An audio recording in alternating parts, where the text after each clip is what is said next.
back. My name is Patrick. You're watching the Oilers Rundown. First up today, Philip Broberg is officially back with the Edmonton Oilers. He was on the ice today at practice.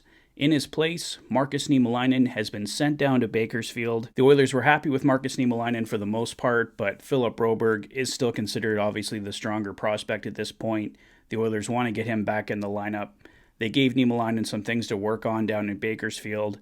They felt his tape-to-tape passes weren't there. He was clearing too many pucks off the glass.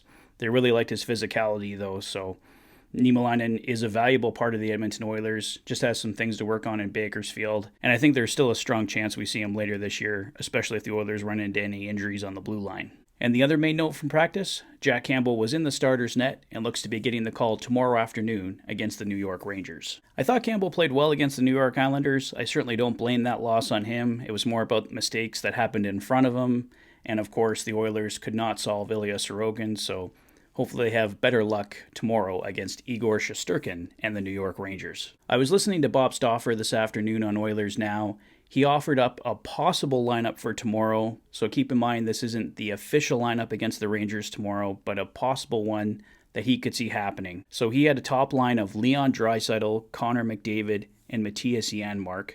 So Janmark possibly getting another shot in the top six there. He's played well since being called up, so I'm not totally against it. I mentioned a few videos back I didn't really like seeing Janmark as the go-to solution in the top six. But like I said, Janmark has played well. His second line was Zach Hyman, Ryan Nugent-Hopkins, and Klim Kostin.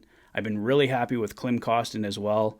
Basically, the guys the Oilers have brought in, I think, have been a huge help to the lineup. Kostin's bringing some physicality. I like how aggressive he's being on the puck, so really happy with him. And I think Ryan Nugent-Hopkins and Zach Hyman have always been a good combination, so that should look good for the Edmonton Oilers. And going back to that first line, putting McDavid and Draisaitl together, I think that's more of the Oilers just trying to ensure they have a great start. I guess there's nothing you can do to absolutely ensure it, but putting McDavid and Draisaitl together certainly increases your odds. And then he had a third line of Warren Foegele, Ryan McLeod, and Jesse Puljujärvi. I think that's a solid third line for the Oilers. Hopefully Foegele can get going. Hopefully Puljujärvi can get going. His analytics always look good, but he's not putting much up on the score clock, so hopefully Puljujärvi can net some soon for the Edmonton Oilers, and if they want to move him back up to the top six, I think scoring has to happen. You can't just be a winger up there that hits and provides some other things. Those intangibles are great, but you also need to score if you're up there, so I get why Stauffer has Puljujärvi on the third line, and it's probably better to keep him on the third line or lower until he can finally get the offense going, because playing with McDavid didn't seem to be working for him. And then Stauffer had Dylan Holloway and Derek Ryan as the 10th and 11th forwards. He thinks it's going to be an 11-7 lineup tomorrow. Holloway and Ryan would make sense. They would be the guys I would go with as 10-11 as well. I don't think we're going to have Holloway up here too much longer. My guess is that after Saturday's game, Holloway is actually sent down and Tyler Benson is called up from Bakersfield to replace him. I think Holloway could really use some top six time down with the Condors, and I think we're all excited to see what Tyler Benson can do. I don't think Benson's going to come in and have a huge impact on the team, but hopefully he can help out the bottom six. He had a really strong training camp, so interested to see what he can do. The only big change on the blue line, Philip Broberg coming back up, Markus Niemelainen headed down, and as I mentioned, Jack Campbell is the projected starter for the Oilers tomorrow. And lastly for today, Elliotte Friedman of Sportsnet was Stauffer's guest on Oilers Now today. He provided a couple updates. He doesn't think the Edmonton Oilers are in on Jakob Chychrun right now. He did mention that could change towards the trade deadline. We'll see if Chychrun is still available at that point. And the other thing Elliotte Friedman mentioned, he still thinks the Oilers are in on Anaheim Ducks defenseman John Klingberg.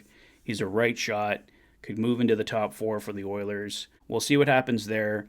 Nothing imminent on John Klingberg, so it's something that could happen, but I don't think anything's going to happen immediately.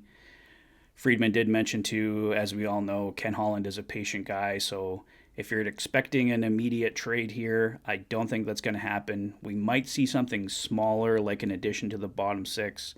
We know the Oilers were in on Ryan Reeves before he got moved to the Minnesota Wild, so we could see something like that possibly, but I don't think we're going to see anything major until January, February, March in that range. But yeah, I think that's all for now, guys. Let me know your thoughts on that roster. Philip Broberg coming back up. Do you think Jack Campbell deserves another start? Let me know in the comment section below. If this is your first visit to the channel and you like what you see, please consider liking and subscribing for all the latest Oilers content. You've been watching the Oilers Fanatic. Thanks for being a fan. Take care, guys. I'll see you tomorrow for the Oilers and Rangers.